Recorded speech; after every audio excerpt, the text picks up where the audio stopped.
اگلی روایت حضرت مولا کائنات مولا علی المرتضیٰ رضی اللہ تعالیٰ عنہ سے مروی ہے.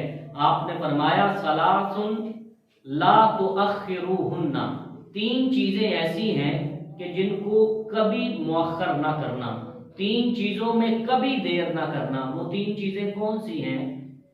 الصلاۃ اذا اتت، جب نماز آ جائے تو فوراً ادا کر دو، یعنی نماز کے وقت کے داخل ہوتے ہی نماز کا ادا کر لینا، یہ اس کو مؤخر نہیں کرنا چاہیے، اس میں تاخیر نہیں کرنی چاہیے. دوسری چیز فرمایا والجنازۃ اذا حضرت، اور جب جنازہ حاضر ہو جائے تو فوراً نماز جنازہ پڑھا دینی چاہیے.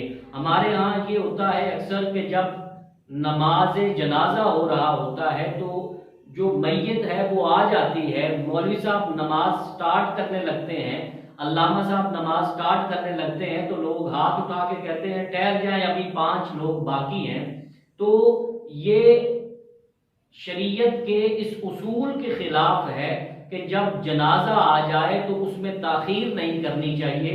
لا تؤخروہن، اور اس میں تاخیر کسی صورت میں بھی نہیں کرنی چاہیے. جب جنازہ آ جائے تو جنازے کو فوراً ادا کر دیا جائے. پھر فرمایا والأیم اذا وجدت کفن، جب بیٹی کے لیے معقول رشتہ مل جائے تو اس کے نکاح میں تاخیر نہ کی جائے.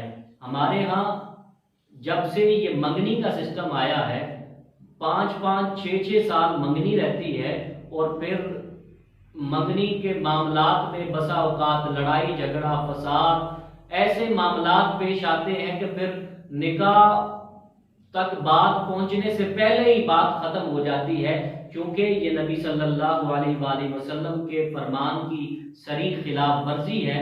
حضور نے فرمایا کہ جب بیٹی کے لیے معقول رشتہ مل جائے تو یہ منگنی کے چکر میں نہ پڑے بلکہ فوراً سے نکاح کریں اور اس میں کسی قسم کی تاخیر نہ کریں.